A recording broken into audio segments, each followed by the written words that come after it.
ఎసిటు Malkajgiri politics heat అందుకున్నాయి.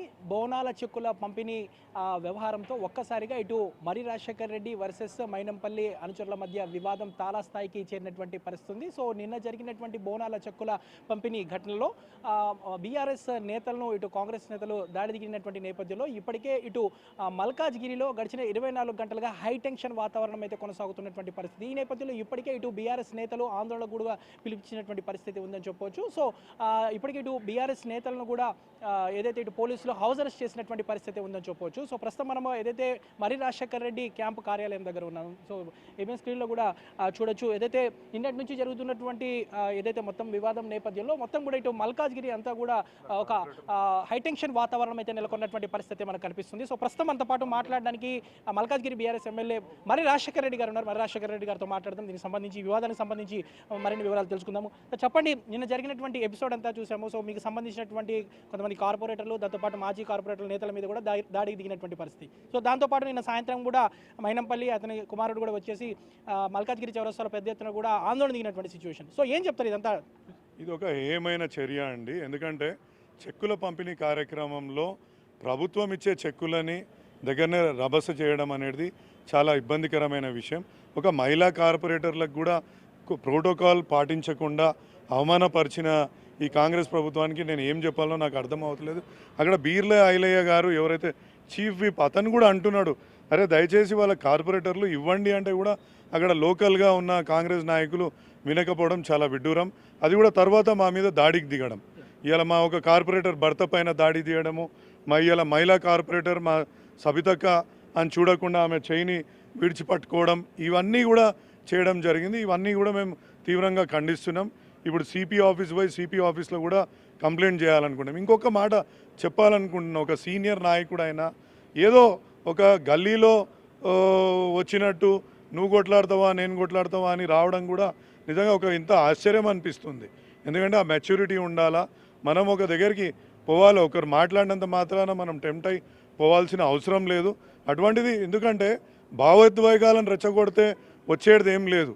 ఇవాళ భావోద్వేగాలను రెచ్చగొట్టి ఇలా ఒకరి మీద ఒకరిని విడిచిపెట్టుకొని ఈ విధంగా చేయడం అనేది చాలా ఇది ఒక పరిణితి చెందిన నాయకులు చేసే లక్షణం కాదు అని నేను భావిస్తున్నాను. దాడిలో గాయపడింది మీ బీఆర్ఎస్కి సంబంధించిన నేతలు, కార్యకర్తలు. బట్ అయినప్పటికీ కూడా ఇప్పటికే ఈరోజు ఆందోళన పిలిపించినటువంటి నేపథ్యంలో మొత్తం కూడా హౌస్ అరెస్టులు కూడా చేస్తున్నటువంటి పరిస్థితి. అదే అండి, ఇవాళ పోలీస్ వ్యవస్థని దుర్వినియోగం చేస్తున్నారు ఇక్కడున్న లోకల్ కాంగ్రెస్ నాయకులు. వాళ్ళు టోటల్గా దీన్ని దుర్వినియోగం చేసి ఎక్కడిదక్కడ హౌస్ అరెస్ట్ చేసి ఇక్కడ మేము ఎక్కడైతే ఉంటామో వాళ్ళని చెదరగొట్టి ఆ చెదరగొట్టిన తర్వాత మేము వచ్చినామని గొప్పలు చెప్పుకుంటూ పోవడం నిజంగా విడ్డూరంగా ఉంది. ఇలా మీకు మమ్మల్ని కొట్టాలంటే ఓపెన్గా చెప్పండి, నేను నిన్ను కొడదామనుకుంటున్నా అంటే నువ్వు రా, నేను వస్తా, దానికి నేను కూడా సిద్ధపడతాం.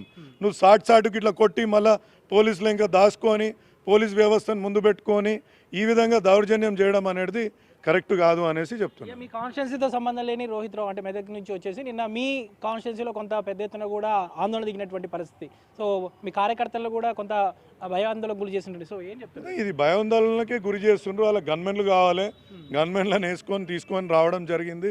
ఇంకా అవసరం ఏందండి? ఒక కాన్స్టిట్యున్సీలో ఇంకో కాన్స్టిట్యున్సీ ఎమ్మెల్యేకి ఇక్కడ ఏం పని ఉంటుంది? ఏ ప్రోటోకాల్ ప్రకారంగా ఇక్కడ వచ్చి అంటే మీరు ఒక ప్రజలని చెప్పు చేతుల్లో పెట్టుకోవాలా, ఒక స్లేవ్స్ లెక్క చూడాలనే మనస్తత్వమే కదా.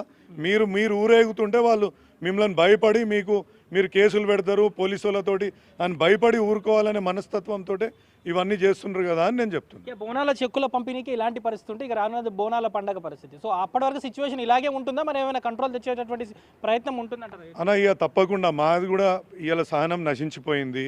మా కార్యకర్తలు కూడా ఎవరు ఆగే పరిస్థితిలో లేరు. ఎందుకంటే ఇన్ని రోజులు మన మొద్దు డెవలప్మెంట్ మల్కాజ్గిరిని ఏ విధంగా డెవలప్ చేసుకుందాం.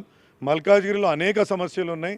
ఆ సమస్యల పట్ల నేను మా నాయకులకు ఇవాళ అధికారుల దగ్గర తీసుకొని పోయి డెవలప్ చేసుకోవాలని నేను ఆలోచిస్తున్నా.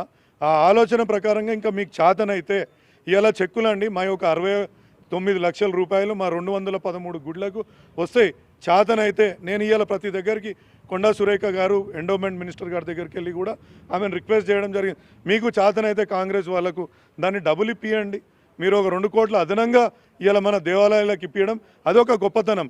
ఇవాళ ఇంద్రమ్మ ఇండ్లు అంటుండ్రు, 3500 ఇండ్లు కట్టిస్తా అంటుండ్రు. 3500 ఇండ్లని కట్టియండి ఇక్కడ మీకు చేతనైతే, అది డెవలప్మెంట్. మీకు ఇవాళ యువ వికాసం అని చెప్పేసి యువ వికాసం ఇప్పియండి. ఒక 10,000 మంది యువత, ఇవాళ 70,000 మంది దాన్ని మన మల్కాజ్గిరిలో అప్లై చేసిండ్రు. మీరు పెద్ద నాయకులు, గొప్ప నాయకులు, మీ అంతా అదేంది వీరాది వీరులు ఏమో చెప్తారు కదా, సినిమా హీరోలకు ఇచ్చిన టైటిల్స్ ఉంటాయి కదా, అట్లాంటి టైటిల్స్ అన్నీ మీకుంటే ఇవన్నీ చేయండి. ఇవాళ మా దగ్గర భూ కబ్జాలు అవుతున్నాయి, భూ కబ్జాలను ఆపండి. ఆ ఆపి ఇవాళ డెవలప్మెంట్కి ఇవాళ ఒక సబ్ రిజిస్టర్ ఆఫీస్ లేదు, సబ్ రిజిస్టర్ ఆఫీస్కి ఒక ల్యాండ్ ఇప్పియగలగండి. మీరు ఇట్లాంటివి చేస్తే ఎవరైనా అప్రిషియేట్ చేస్తారు. ఇవాళ ఎంఆర్ఓ ఆఫీస్ లేదు మా దగ్గర, పర్మనెంట్ బిల్డింగ్, భూములు మాత్రం కబ్జాకు గురవుతున్నాయి. మరి భూ కబ్జా ఇవాళ మా యుఎల్సి ల్యాండ్లు కబ్జా అవుతున్నాయి, భూదాన్ ల్యాండ్లు కబ్జా అవుతున్నాయి, మా పార్కులు కబ్జా అవుతున్నాయి. ఇవి ఆపి మీరు గొప్ప నాయకులు అనిపించుకోండి. ఇవి ఏం లేకుండా ఈ యుద్ధం చేస్తాం, దౌర్జన్యం చేస్తాం, మేము వాళ్ళని కొడతాం, వీళ్ళని టార్గెట్ చేస్తాం, వాళ్ళని టార్గెట్ చేస్తాం అనేది నాకైతే ఇది అర్థమవుతుంది. ప్రజాస్వామ్యమా? ప్రజాస్వామ్యబద్ధంగా ఉంటున్నామా? ఇది డెమోక్రసీయా? డెమోక్రసీ అని పెద్ద పెద్దగా మాటలు చెప్పుకుంటాం. Is it A democracy? ఇలా పోలీస్ వ్యవస్థ లేకపోతే మీరు చూపెట్టండి మీ తమాషా ఏందో, మేము కూడా చూస్తాం. పోలీసులు ఆడని రాకమనండి, మీరు రండి, మేము వస్తాం, చూద్దాం. అప్పుడు ఎవరు మిగులుతో వాళ్ళే అవుతుంది. అది అప్పుడు అది ఒక గొప్పతనం.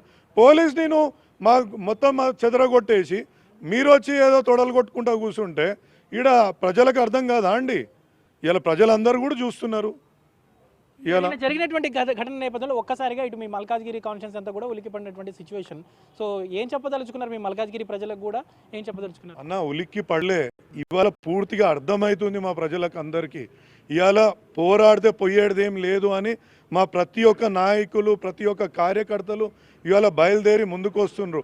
ఇవాళ ఒక బీసీ బిడ్డలని, ఒక మన యాదవ్ బిడ్డలని ఇవాళ వాళ్ళని కొట్టడం ఎంతవరకు ఇలా మీరు 42% రిజర్వేషన్ తెస్తా అని చెప్పి బీసీ బిడ్డలను టార్గెట్ చేయడం ఏ విధంగా సమంజసమని నేను అడుగుతున్నా. అదేవిధంగా ఒక దళిత కార్పొరేటర్, ఆమె 2 సార్ల కార్పొరేటర్, 2 టైం కార్పొరేటర్ని టార్గెట్ చేయడం, మీరు దళితులకు మేము అదేంది రిజర్వేషన్లో మేము ఇది చేసినాం అది చేసినామని చెప్పుకుంటారు, ఒక దళిత బిడ్డను మీరు టార్గెట్ చేయడం ఏ రకంగా సమంజసమని మేము అడుగుతున్నాం. ఇలా ప్రతి ఒక్క ప్రజలు కానీ, కాలనీ వెల్ఫేర్ అసోసియేషన్ కానీ, బస్తీ వాసులు కానీ, మా నాయకులు కానీ ప్రతి ఒక్కరని ఇదేం దౌర్జన్యం అన్న చేస్తే ఒక 3500 ఇందిరమ్మ ఇండ్లు తెమ్మను, ఇలా మన గుడ్లకు అదనంగా నిధులు తెమ్మను, ఇది డెవలప్మెంట్ అంటారు. కానీ ఈ ప్రకారంగా చేయడం ఏంది, ఈ విధంగా దౌర్జన్యం చేయడం ఏంది అని వాళ్ళకే అర్థమవుతలేదు. వీళ్ళు అసలు దౌర్జన్యం చేయడానికి కారణం ఏంది?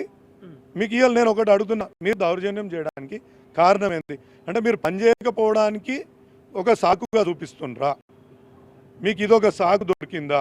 మేము పని చేయలేకపోతున్నాం కాబట్టి దౌర్జన్యం చేస్తామని మీరు సాకు చూపిస్తుండ్రా? మీరు ఏం చెప్పాలనుకుంటున్నారు ప్రజలకు? మీరు ఇవాళ ఇదొక మంచి పని చేయండి, రేపు మళ్ళీ ఎన్నికల్లో నిలబడితే మీకు ఓట్లు వేస్తారు. ఈ విధంగా చేస్తే ఎన్నికలలో ఏ విధంగా ఓట్లు వేస్తారు అనేది నాకైతే అర్థం అవ్వట్లేదు.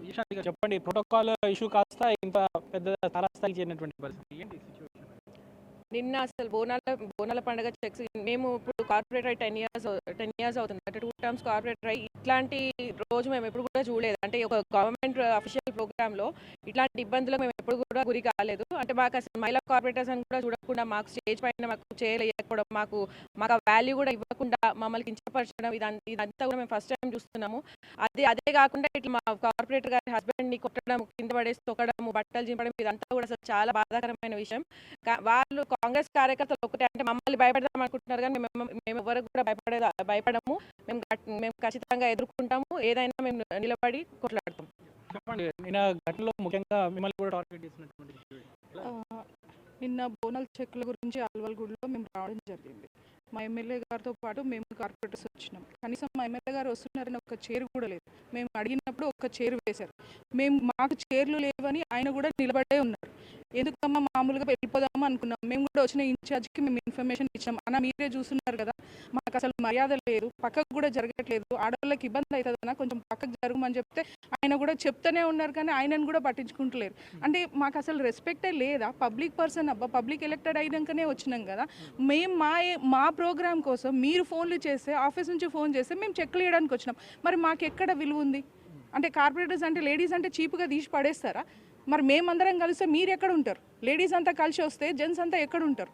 కానీ మేము కూడా మర్యాద ఇచ్చి పెద్దవాళ్ళు కదా అని వదిలేస్తున్నాం. అయినా ఇన్ని రోజులు లేనిది ఇప్పుడే ఎందుకు టార్గెట్ చేయాలి? అది కూడా గుళ్ళో.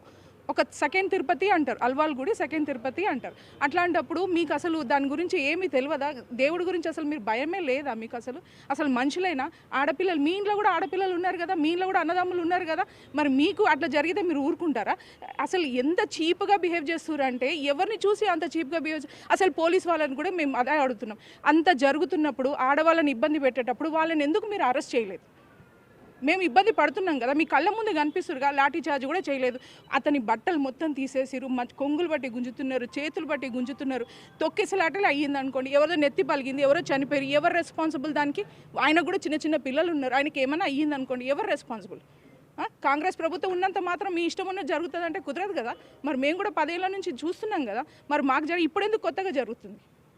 అది మేము అడుగుతున్నాం. Thank you madam. మొత్తానికైతే ఇటు టార్గెట్ ప్రకారమే ఏదైతే ఈ వివాదం అంతా జరిగిందంటూ కూడా ఇప్పటికే ఇటు బీఆర్ఎస్ నేతలు అయితే చెప్తున్నటువంటి పరిస్థితి. మొత్తానికైతే ఇటు మల్కాజ్గిరిలో మాత్రం పూర్తిగా ఒక హైటెన్షన్ వాతావరణం అయితే నెలకొన్నటువంటి పరిస్థితి ఉంది. బోనాల చెక్కుల పంపిణీలో జరిగినటువంటి ఈ గొడవ కాస్త ఏదైతే మైనంపల్లి వర్సెస్ ఎమ్మెల్యే మరి రాజశేఖర్ రెడ్డి మధ్య వివాదం అయితే ముదిరినటువంటి సిచ్యువేషన్ అయితే ఉందని చెప్పొచ్చు. వీడియో జర్నలిస్ట్ శ్యామ్తో నుమానియా బేన్, ఆంధ్రజ్యోతి, హైదరాబాద్.